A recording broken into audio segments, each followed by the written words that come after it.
And one of the first things I tell to every individual that I nominate for one of the service academies is that they swear an oath not to a political party, not to a president, but to the Constitution of the United States. And that is the same instruction that my colleagues were given to the service members in that video. And it is a critical element of the United States military and indeed of the United States itself. And Harrington, you're laughing very loudly. John King, you've covered the White House. I mean, dang. Between that, because it is a big picture. It's not just what we saw in the Oval Office. I mean, that with what we just learned in the last few moments that Marjorie Taylor Greene is out. I mean, if I told you a year ago that Trump and Zohran Mamdani would be like this and Marjorie Taylor Greene would be leaving Congress because of President Trump, you I've shared my gin and tonic. would have told me I was drinking. Look, it's great to be with you all because of our shared love and affection, to quote the mayor-elect of the world turned upside down. It's amazing. It's remarkable breaking news. Look, we have lived in an age of political disruption, really since the election of Obama, but especially since Trump and the MAGA movement came along. So on the one hand, we shouldn't be surprised by disruption and disaffection and things changing, and there's no real political parties have no real center anymore. I don't mean center in the middle of the electorate. I mean they don't have any core because Trump has redefined the Republican Party. The Democratic Party's in a search and who are we mission right now. But this is still mind-blowing in the sense, let's start with Marjorie Taylor Greene. My biggest question is, what next? She just broke with the president on the Epstein files and won. She says he is tone deaf on these affordability issues, and guess what? She's right. Maybe the president had a shift today with the mayor-elect of New York, but up until this point, that's why his approval ratings are in the tank. So she has said up to today that she was not going to run statewide in Georgia. You know, people roll their eyes and they laugh and they say, well, when I say, well, maybe she's going to run for president. But again, Donald Trump could never win the Republican nomination in 2016, and then he could never beat Hillary Clinton, of course, and he could never be president again after January 6th. Barack Obama's not going to be president of the United States. That's never going to happen. That's what they said then. Mamdani can't beat Cuomo and be the mayor of New York City. So we live in the age of improbable stories in our politics because the ground beneath everybody is shifting so much. I don't know what she's going to do next. I do know one thing. Number one, she's not going to stay quiet. You know her. That's who she is. So what she decides. And number two, this is a granular Washington issue. Speaker Johnson has less than one-hand majority. When she goes away in January, that's another -1. I think it leaves them with +2 or +3. They don't get too much done heading into the midterm year anyway, but that's hard. I mean, Harrington, when you... oh, my God. Yeah, go on. To John's point, I want everyone to know Harrington left a dinner to come over. I did. But to John's point about her not staying quiet, I mean, she released a 10-minute video explaining this. And in part of it, she says, loyalty should be a two-way street and that we should be able to vote our conscience and represent our district's interests because our job title is literally representative. And America first should mean America first and only Americans first.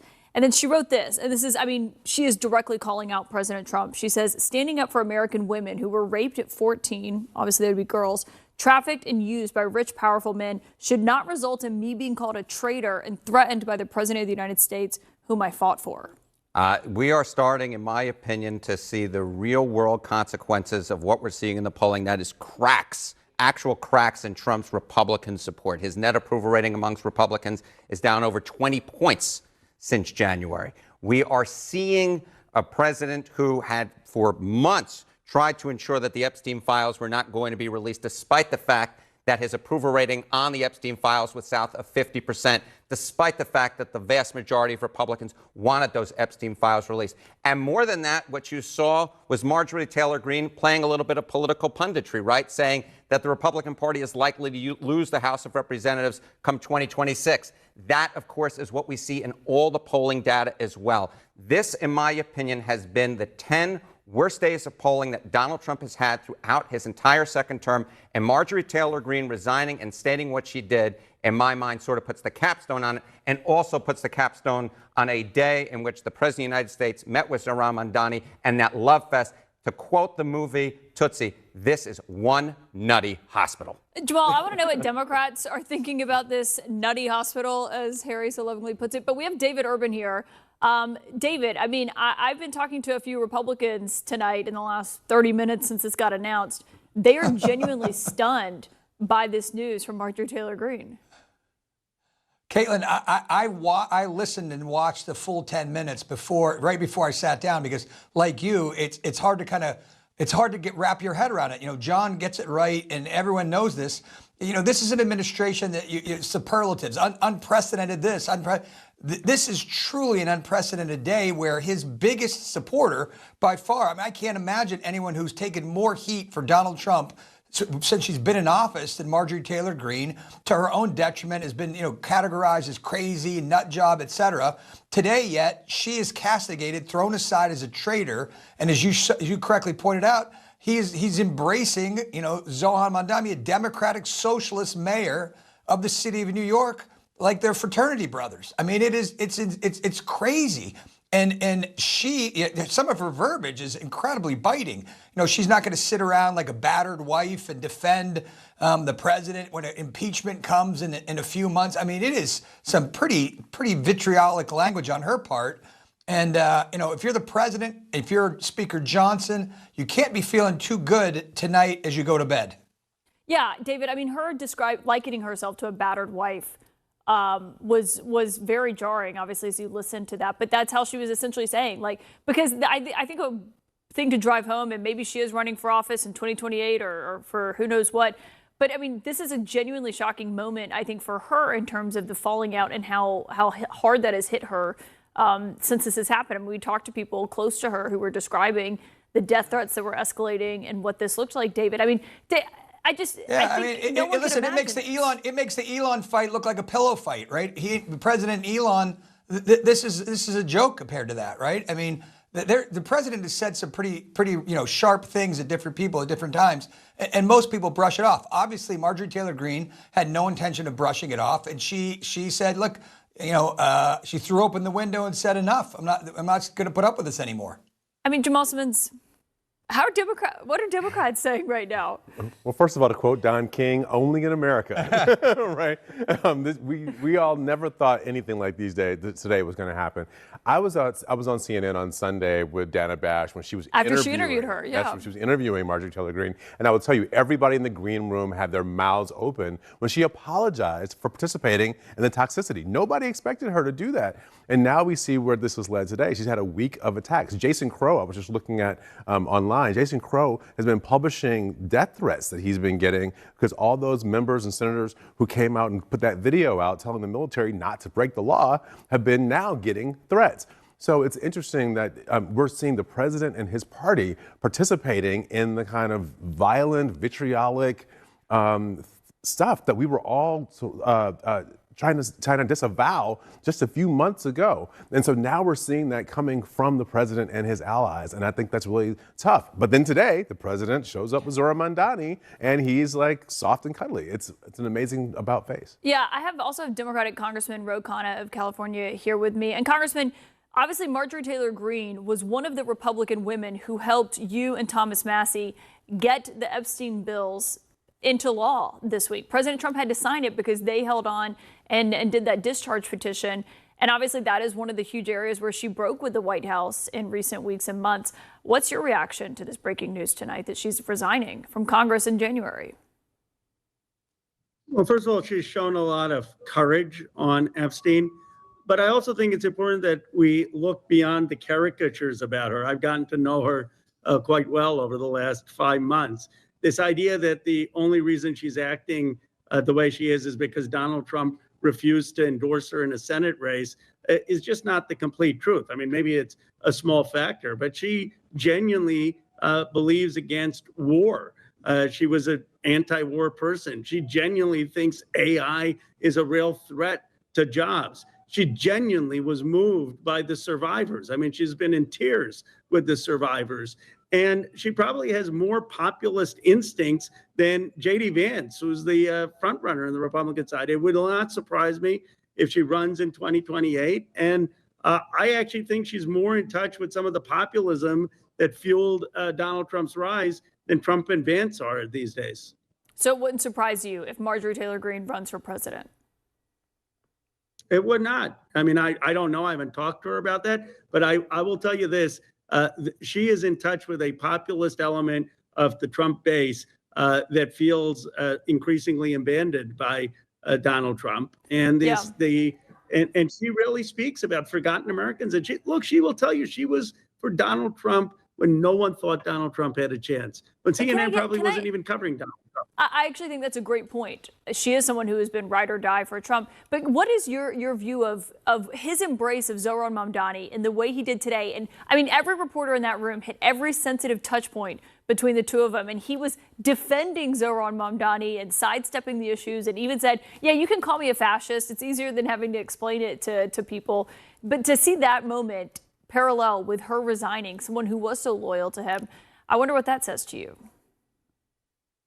Well, two things. One, Donald Trump's a good politician. I mean, it would be foolish not to say that. And he has a sense of humor, and he likes people who win. And Zohran Mamdani is a winner.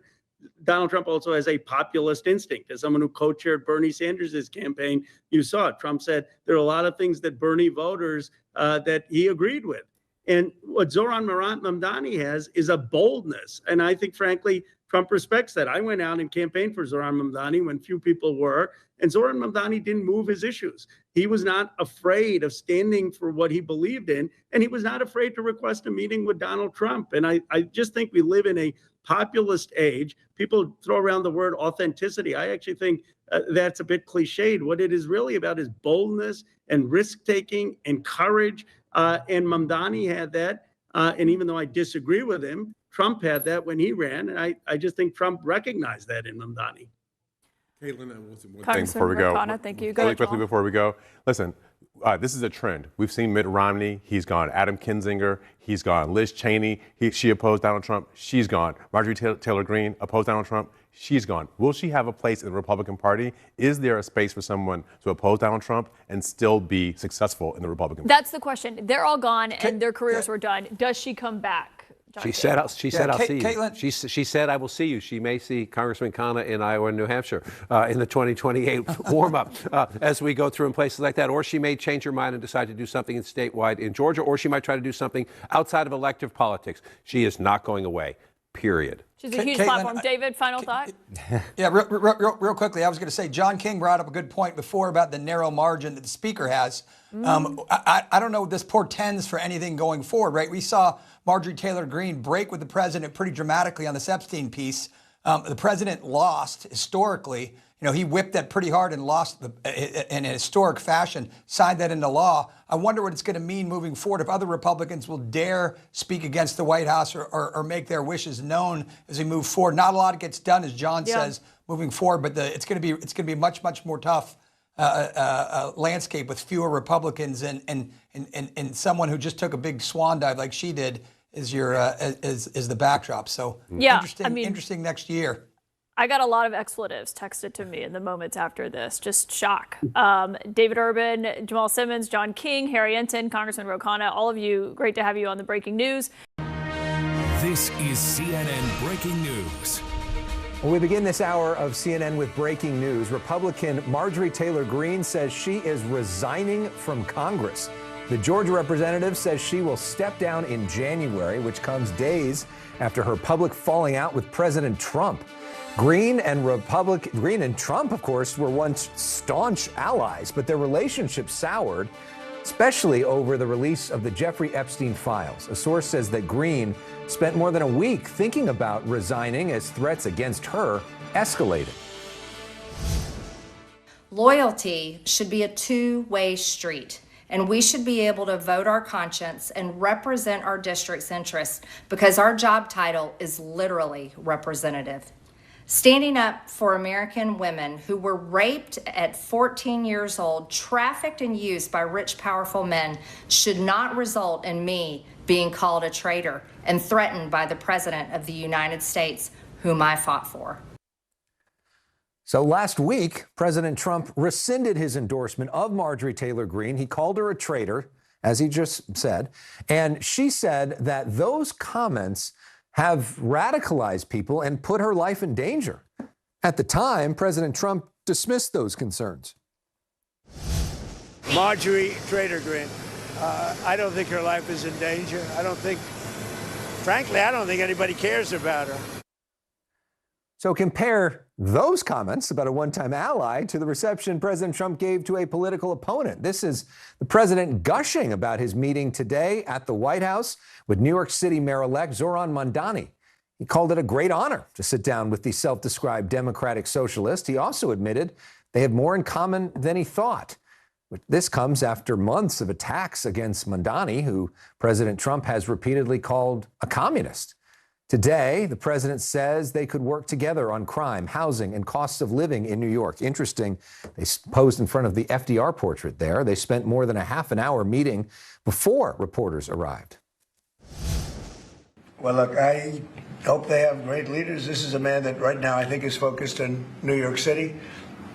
I really think he has a chance to do a great job. We're going to help him, but I really think he has a chance to do a great job. But I'll let you answer that. You consider yourself the leader of the Democrats. I think it's more appropriate for him. I consider myself the next mayor of New York City, and I keep my horizons firmly on New York City. So a lot to unpack with our political panel. CNN senior political analyst Ron Brownstein and Matthew Bartlett, a Republican who President Trump appointed to the State Department in his first term. Ron, let's start with you. It was a week ago tonight when we had you on live, and I asked, what's up with Marjorie Taylor Greene? And now I guess we know. I mean, what do you make of this?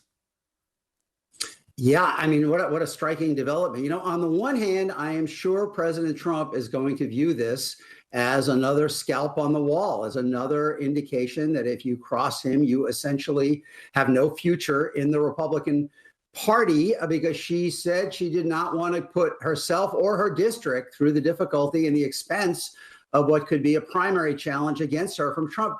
But I have a feeling that she is not going to go away as quietly as, say, Tom Tillis, who made the same calculation a few months ago and stepped down, announced he would not run again in North Carolina. She's not, this statement tonight is striking. It's not Liz Cheney saying that Trump is a threat to democracy. It's not someone saying he's abandoned the Republican Party. It's basically saying he's a bully, and he's asking for an unrealistic degree of personal loyalty all the time from Republicans who share his agenda. And I think that argument could strike some sparks in an unpredictable way. And I have a feeling she's going to cause some headaches for Donald Trump before she fades from the scene.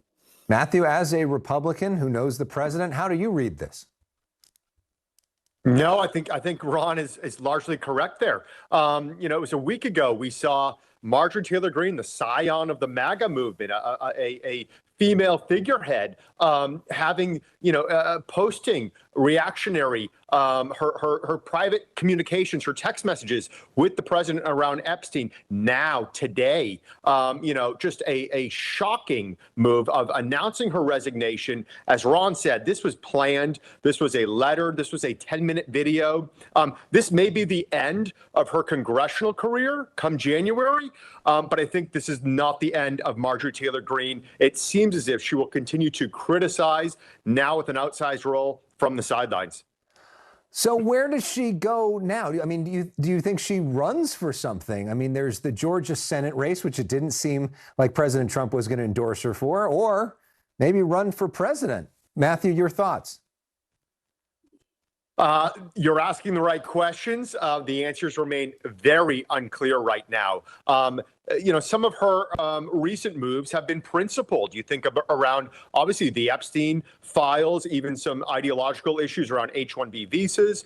Some of this has been around partisan rhetoric and evolution of saying it's just too nasty, and that even admitting she was a part of that.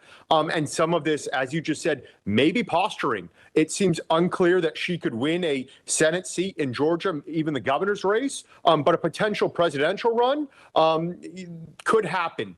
Could there be some sort of media component to this? She seems to have enjoyed her time being on CNN and certainly even other networks and platforms. So again, how she chooses to use her voice will be up to her, but I think we're certainly going to hear more. Ron, the MAGA base has always been with President Trump, and everybody that's gotten into conflict with him, he keeps his people. Yeah. Is this a turning point, or are the people ultimately still with him? I think it's very hard to pry the MAGA base away from Donald Trump for anyone, even Marjorie Taylor Greene was so identified with it. But, she said in this video, if you played the clip, it's pretty striking. I refuse to be a battered wife, right? And she basically says, I have been with Trump up and down through the years, even flying to Washington to vote against impeachment when my father was in surgery for brain tumors. And because I broke from him on defending the victims of Jeffrey Epstein, he turned against me. And that is a very personal kind of indictment, not of Trump's direction, although she has, at times differed on that, but essentially on the way that he manages the Republican Party. And she's portraying him as a bully and functionally as an abuser. And I don't know if that peels away, the hardcore MAGA base, but I don't think it helps Donald Trump with voters who are anywhere, one circle beyond that hardcore. And it also, I think, raises the question for other Republicans. I mean, it kind of creates more room for other Republicans to say that what Donald Trump is asking of them is unrealistic. We talked just a few nights ago about the gubernatorial candidates in Virginia and New Jersey who would not criticize him, even when he was taking actions that were demonstrably hurting their state. They both lost over 90% of people who disapproved of Trump and lost in a landslide. I think, these are the two poles that Republicans now face. You can go down the line with Trump in a place where he's not supported and you can get, annihilated on election day. Or if you criticize him at all, maybe you end up like Marjorie Taylor Greene and having to end your career. I think a lot of Republicans after tonight may question why those are the only two choices they have. And this is Marjorie Taylor Greene, who literally wore a hat to Joe Biden's State of the Union that said Trump was right about everything. It is interesting to see with Marjorie Taylor Greene announcing her resignation from Congress. We are seeing some shifting dynamics on the Hill with congressional Republicans who are all, in the House, they're all going to have to obviously run again in less than a year. And at some point, they're going to have to deal with and choose, do you stay wholly aligned with the president, hoping then that he will support you, but also knowing that if you live in one of those swingier districts, you're not distinguishing yourself from him or maybe some of his unpopular policies, or do they break with him and risk his ire? What is your sense of where these Republican members are right now and what we're seeing, the dynamic we're seeing as we head into this new year of 2026? Yeah, look, I think it depends on your district. And if I were advising the president, if I was a part of his political shop within the White House, I would say, sir, we need to give a little bit of lee room to our Republicans who are in purple districts, hotly contested races. If they need to distance themselves just a little bit in order to retain those districts, we want to do that because that's obviously in the best interest of the party writ large, but it's also in the best interest of the president who wants to see his agenda continue. The second advice I would give, and we're actually already seeing this, I think it's why the president met with Mamdani, is that we have to begin to focus on cost of living. We have to start talking about affordability. We have to start talking about housing. The president came out with an interesting idea, the 50-year mortgages. I have my critiques about that. But what it does showcase is that the president recognizes that voters are saying, hey, we supported you. We gave Republicans an opportunity across the board to do what we believe Democrats didn't deliver on 4 years under a Biden-Harris. Can you do it? We haven't necessarily gotten there as quickly as I think we wanted to, as quickly as the president thought we wanted to. And so we're slowly starting to turn the key on that. I think, and some Republicans have criticized the president about meeting with Mamdani, but I think if you can figure out some way to address affordability for those progressives who, by the way, those Bernie Sanders voters, they are very similar to Trump voters. If you can deliver for some of them, then the message from Republicans is we can deliver for anybody. And so if Democrats want to focus on the things that we just talked about a couple minutes ago, go for it. Give Republicans that opportunity to recalibrate and focus on the things that really matter to everyday people. Yeah, I mean, it is interesting, Chuck, because as Shermichael's talking about that, and we watched Mamdani in the White House, obviously that, I think it took everybody by surprise exactly how that played out. But there is this idea of the crossover between it appears that people are voting for anyone. They don't necessarily care where, what side they're on. It's about, can you help make my life more affordable? And to your point, Chuck, that seems to be where Democrats want to be, which is driving home, we can make your life more affordable.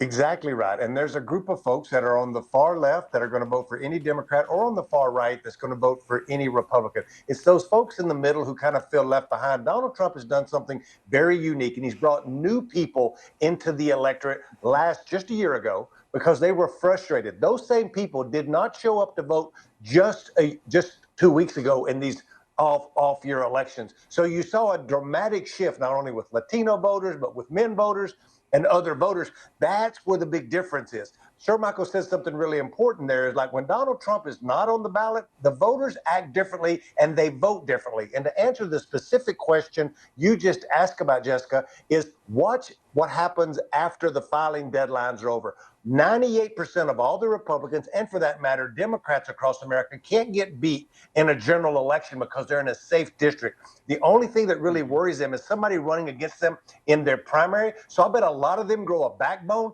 after the filing deadlines are over and there's nobody running against them in their own primaries. After announcing she's stepping away from Congress, Republican Congresswoman Marjorie Taylor Greene now shutting down speculation she has any plans to run for a certain different office.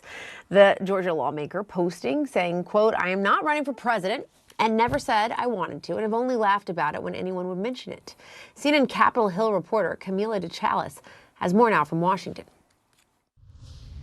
Well, Jessica, since Marjorie Taylor Greene announced her resignation, lawmakers across the aisle have weighed in on this. Some Democrats say that they're not really quite sure what to make of her decision, but they have noted that they were counting on her vote and any upcoming possible deal that would try to extend the Enhanced Affordable Care Act subsidies. Mind you, that was at the heart of the issue, that why the government shutdown lasted for more than 40 days. Now, it's also notable that other Democrats even went as far as praising Greene for really helping push the bipartisan effort to try to release all the Jeffrey Epstein files. And even in her resignation, she announced and acknowledged that being a part of that effort really contributed to the ongoing tension between herself and President Trump. Now, one Democratic lawmaker, Jasmine Crockett, did not shy away from criticizing Greene and weighing in on what her resignation means. Take a listen. Honestly, I was like, you've got to be kidding me. You're on the other side of the president for 1 week and you can't take the heat. Imagine what it is to sit in my shoes, to not only be on the opposite side of him, but to have people like her who are constantly fanning the flames of hate. Now, Jessica, it's also worth noting that on Capitol Hill, Marjorie Taylor Greene is seen as being a very polarizing figure. But even last week, she apologized, even going as far as saying she was no longer going to use toxic rhetoric. And now with her leaving office, it really does have more lawmakers wondering what's going to happen next. Because as I mentioned, some Democratic lawmakers started really seeing her as potentially being an ally and siding with them on several key issues when it comes to health care, subsidies, and other key priorities the lawmakers say that they want to address in the upcoming weeks. The public falling out between President Donald Trump and Republican Congresswoman Marjorie Taylor Greene boiled over this week, with Greene announcing her plans to resign her congressional seat in January.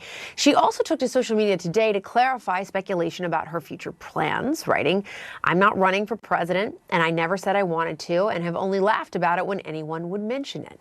Let's bring in CNN senior political commentator, Republican strategist, and former Trump campaign advisor David Urban, and CNN political commentator and Democratic strategist Maria Cardona.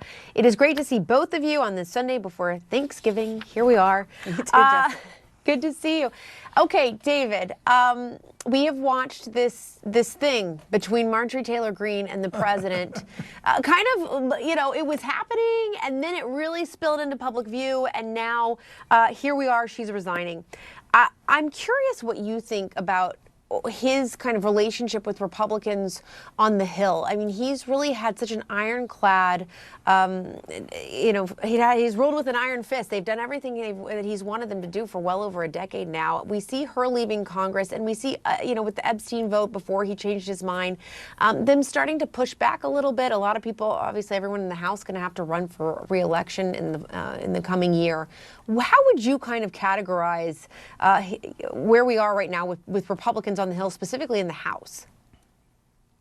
Yeah, listen, I don't think, but by the way, to characterize what happened as boiling over, I think is the understatement of the year. It was like a nuclear explosion, right? Yeah. Between, I watched that video with my mouth agape the entire 10 minutes. Listen, Donald Trump is still wildly popular in most congressional districts in America, where Republicans, hold sway. And so Marjorie Taylor Greene and Massey and a few others really kind of split ways with the president over this Epstein mess, and that's where this all kind of took took legs and kind of grew legs, took some ground and grew legs, was this back and forth and back and forth. And Republicans, had the support. She had the support of the Republican base and MAGA folks because they really wanted to see these files turned over and turned out. And so the president was in a kind of a weird place, kind of almost, campaigning against his base, so to speak. And he was for it before he was against it, and then against it before he was for it. And he finally, obviously, voted for, got voted out of the Senate, signed it. And I think, we may see that, we may have heard the last of it. I'm not quite sure. But, there are many members, not too many members, who are going to be campaigning, but not many members are going to be campaigning against Donald Trump. He is wildly popular. And I suspect he'll be wildly popular in the 26 midterms. Listen, Jess, there are people in the suburbs of big cities like Brian Fitzpatrick and Philly, as you know, and Mike Lawler and some others out on Long Island that have tougher districts that are a little bit more purple. But Donald Trump's still wildly popular in most districts in America, and even in Massey's district. It'll be interesting to see what happens with Representative Massey if there is a primary. Massey's very popular, and so is Trump. So. I don't think there'll be too much of a schism as we go into the midterms here. I know this will be long forgotten by the fall of 26. Maria, how do you see everything, too? Because let's remember that at least for the moment, there will be a special election. But, Republicans are now down, would be in January, down another seat in their very slim majority in the House, which Mike Johnson will have to maneuver around. So just knowing all of that, what do you think? Yeah, that's exactly right, Jessica. And I think what we have to keep in mind is that, David's right. Trump is still very popular among many Republican districts, but Trump is not on the ballot next year. And that's where you're seeing Republicans who are in these swing districts seeing what just happened on the November 4th elections, where Democrats ran the table across the country, north to south, flipping red districts to blue like crazy, and on the very specific issue of the economy and affordability, which Donald Trump frankly says doesn't exist, I guess until he met with Mandani, and now he understands how important it is. But Republicans have a very important decision to make, Jessica. In the past decade, when Republicans have controlled Congress, they have acted as if they are the legislative affairs office of Trump's White House, not like they are serving their own constituents. Interestingly enough, what Marjorie Taylor Greene just did and clarified was that she is finally speaking to the needs of her constituents, not just on the Jeffrey Epstein files, but on issues like health care and the ACA and extending the subsidies. And you're seeing a lot of Republicans very concerned about this health care issue and subsidies, and starting to get very concerned about the issue of affordability.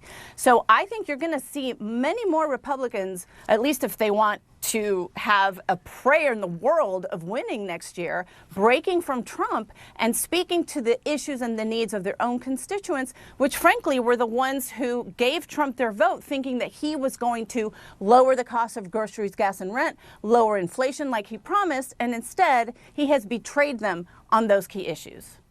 David, what about that? Go ahead. Well, you can comment on what Maria said. I am curious, too, what you think about the health care issue.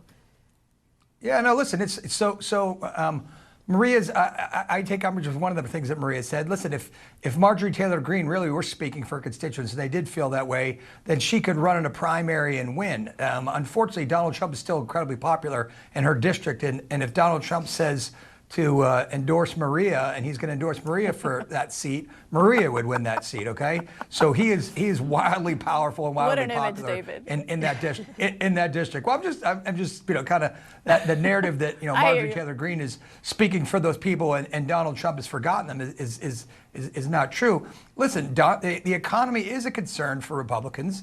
And rightfully so. We were in such a hole, right? Inflation was huge. Real wages weren't growing. And, joblessness, all these terrible metrics by which you measure the economy were so terrible for the past 4 years. Donald Trump's been in office for about 10 months. Things are improving, right? Inflation is down. Real wage growth is up, but there's still a gap. There's still a big gap. And so when you go to the pump, when you go to the grocery store, people take out their checkbook, they take out their credit card, they make tough choices about what they have to do. Healthcare is one of them, right? Healthcare costs keep continuing to rise. We need to do something about it. As a nation, I don't think throwing more money at it's the answer. I think sitting down, and Republicans and Democrats sitting down and trying to figure out how to bend that cost curve, right? That's the big fancy word to how to get prices down. How do we tame pharmaceutical prices? How do we cut out, fat and healthcare delivery systems so that people can afford it? I don't think the government just throwing more money out like these Obamacare subsidies, which were put in place during COVID by the Democrats knowing they're going to expire, is going to make things better. So Maria is correct. Affordability is going to be an issue in the midterms. The Republicans realize that. They're going to work on it hard. But the real question is, just like in the Biden administration, will Americans feel it in their pocketbooks by the time they go to the polls? Yeah. Trump says he could be open to reconciling with Republican lawmaker Marjorie Taylor Greene. President Trump's comments come just hours after he bashed the ongoing Congresswoman on social media. CNN's Camila DeChalis is in Washington with the latest on Greene's surprise resignation. Well, Marjorie Taylor Greene's resignation announcement definitely came as a shock to everyone, not just members of Congress, but also to the entire Republican landscape. Now, early on in her tenure, she made clear that she was a strong supporter of President Trump and said she would do whatever it takes to really push his legislative agenda forward. But in the recent months, she's become increasingly critical of the president, often accusing him of focusing too heavily on foreign policy issues and not enough on the issues that are impacting Americans here in this country. And she also did not shy away from criticizing members of her own party, especially during the government shutdown. She openly criticized the House Speaker, Mike Johnson, saying that he needed to do more to address the growing healthcare crisis. Now, even though Marjorie Taylor Greene is considered to be a polarizing figure on Capitol Hill, during these last few weeks, she also took part in a big bipartisan push to release all the Jeffrey Epstein files. And that did not go well with President Trump. On his end, he did not hold back his criticism of her, and he even went as far as calling her a traitor. Now, earlier today, when reporters asked him about her, he called her a nice person, but ultimately said that he would openly support another person if they try to challenge her in the primaries. Now, Marjorie Taylor Greene did not announce what she plans to do after leaving office, but her departure does beg an even bigger question, and that is, will we see more Republican lawmakers leave office if they begin to openly criticize the Republican Party or even President Trump during his time in the Oval Office? Camila DeChalis, Washington, CNN. President Trump says that he is now open to reconciling with Marjorie Taylor Greene. Last week she announced that she'll step down from office in January. The Republican Congresswoman dropped the news days after her very public fallout with the president. Here's what the president had to say about her resignation. I just disagreed with her philosophy. She started backing perhaps the worst Republican congressman in our history. This stupid person named Massey. And I said, go your own way. And once I left her, she resigned because she would never have survived a primary. But I think she's a nice person. CNN's Camila DeChalis has more now on how Marjorie Taylor Greene went from one of President Trump's closest allies to now his top antagonists. Well, Marjorie Taylor Greene's resignation announcement definitely came as a shock to everyone, not just members of Congress, but also to the entire Republican landscape. Now, early on in her tenure, she made clear that she was a strong supporter of President Trump and said she would do whatever it takes to really push his legislative agenda forward. But in the recent months, she's become increasingly critical of the president, often accusing him of focusing too heavily on foreign policy issues and not enough on the issues that are impacting Americans here in this country. And she also did not shy away from criticizing members of her own party, especially during the government shutdown. She openly criticized the House Speaker, Mike Johnson, saying that he needed to do more to address the growing healthcare crisis. Now, even though Marjorie Taylor Greene is considered to be a polarizing figure on Capitol Hill, during these last few weeks, she also took part in a big bipartisan push to release all the Jeffrey Epstein files. And that did not go well with President Trump. On his end, he did not hold back his criticism of her, and he even went as far as calling her a traitor. Now, earlier today, when reporters asked him about her, he called her a nice person, but ultimately said that he would openly support another person if they try to challenge her in the primaries. Now, Marjorie Taylor Greene did not announce what she plans to do after leaving office, but her departure does beg an even bigger question, and that is, will we see more Republican lawmakers leave office if they begin to openly criticize the Republican Party or even President Trump during his time in the Oval Office? Camila DeShalis, Washington, CNN. One of the more vocal members of the House GOP is leaving office. Marjorie Taylor Greene says that she's leaving in January, 5 years after she was elected. Joining me now in the roundup, lawyer Cody Randall, race and culture reporter for the Atlanta Journal-Constitution, Ernie Suggs, and journalist Jaquetta Williams. Welcome to you all. Thank you very much. Glad to be here. So Marjorie Taylor Greene 36 hours ago from Trump was Marjorie Trader Brown.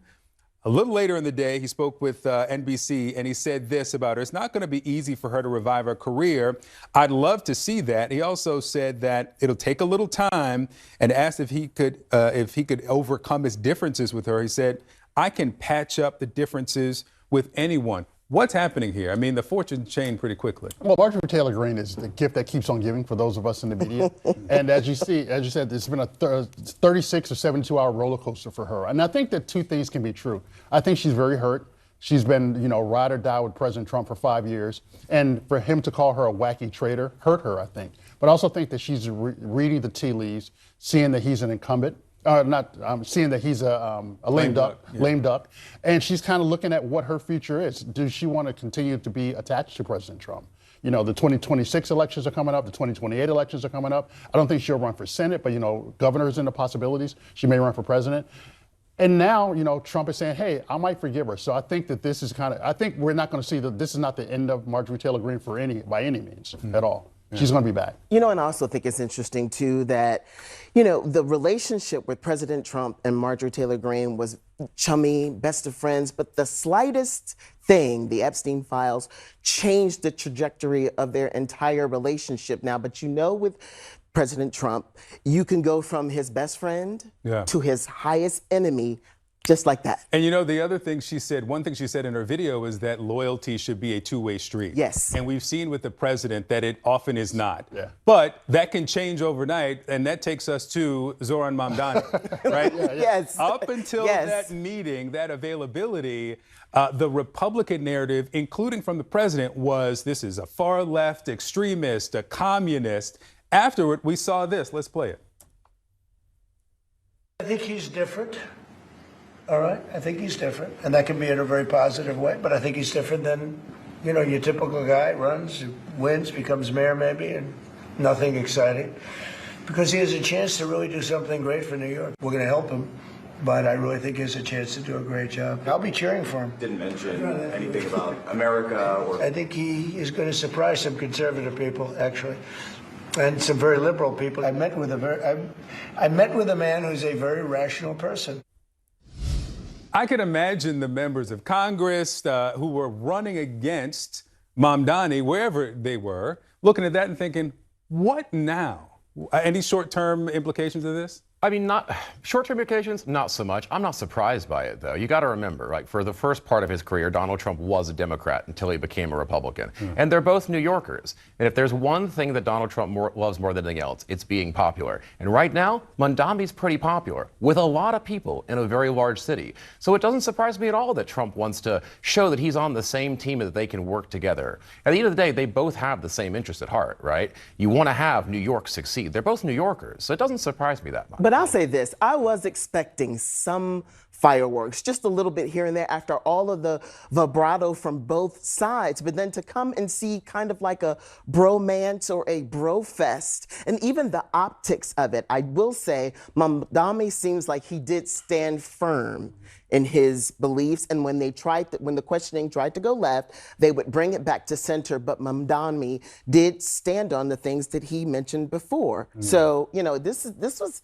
interesting, but here again, with this president, we want to see how long this love fest lasts. The wind can change pretty quickly. Quickly. Cody, your story of the week is the revelations out of the Comey indictment, what we've learned about what potentially the grand jury did and did not see. So the grand jury didn't see the indictment. That's the problem we have here, right? There isn't a valid indictment. In order for you to bring a case, you have to present all of your facts towards the grand jury and give them a charging document. And then they vote true or false on those items. The original document had 3 items listed. That's what they presented to the grand jury. They voted true on 2 of those. Rather than take that document, represent the information with just the 2 charges, she just edited the document, striked 1 out, and then had the 4-person sign it and then took it to the judge. And at that point, it's not a true bill because the grand jury didn't return that indictment. The 4-person is just a random person at this point in time. Yeah. So without an indictment, you can't bring a case. And the statute of limitations in this case has now expired. So if the judge determines that the indictment wasn't valid, then the case is over with. Yeah, and this is the acting U.S. Attorney Lindsay Halligan there, who admitted that she didn't show it to the final indictment to the grand jury. They then came back and said, actually, they did see it, but Comey's attorneys say that it should be dismissed because of the vacillation on this. Do you expect it to survive? No, I don't expect it to survive. I expect it to be dismissed because her original testimony wasn't once, wasn't twice, but 3 times in the court. She even called before the bench and told the judge how it transpired. Showing it to 1 member of the grand jury or to the 4-person does not an indictment make. The charging document isn't valid. All right, let's talk about Elon Musk. We haven't talked about him in a while. He has a prediction for the next 10 to 20 years that work, we probably won't need it. My prediction is that work will be optional. Optional. Optional. So. We'll take that. Yeah. I mean, it'll be like playing sports or a video game or something like that. If you want to work, in the same way, like you can go to the store and just buy some vegetables, or you could grow vegetables in your backyard. It's much harder to grow vegetables in your backyard, but some people still do it because they like growing vegetables. That will be what work is like, optional. Ernie, sounds great. It sounds great, but I'm just waiting for that to happen because I got to go to work tomorrow. Right. But I think we listen to Elon Musk because he has $467 billion. But I think that a lot of times that things that he says are very aspirational, very future. He's a futurist, obviously. I'm just waiting for that time where we're not going to need money and we're not going to have to work. But it seems so far off. It doesn't seem reasonable. Yeah, I mean, it sounds great, but also he's been promising fully autonomous cars for a decade, and so we haven't seen those yet. In the next decade, he says we won't need to work. So, grain of salt. President Trump has long had an ironclad grip on his party, but this week showed some real cracks and raising some larger questions for the president as Republicans begin to worry about their own political fortunes, not his. The GOP revolt demanding the release of the Epstein files and effectively backing the president into a corner was the most dramatic example of that. Yet his ability to strike fear into wobbly Republicans is still stronger than ever. His zero tolerance for any dissent set the stage for the stunning and abrupt resignation of his one-time MAGA loyalist, Marjorie Taylor Greene. But how long will most Republicans continue to toe the line, given that Trump is facing some of the worst poll numbers of his time in office? Yet overnight, Trump continued to press a feud with Democrats that have left many in his party uncomfortable, as he renews demands for 6 Democrats to be jailed for urging members of the military to disobey unlawful orders. Let's break this all down with my excellent panel this morning. Anna Palmer of Punchbowl News, CNN's David Chalianen, and Sungmin Kim of the Associated Press. Good morning to you all. David Chalianen, I want to start with you.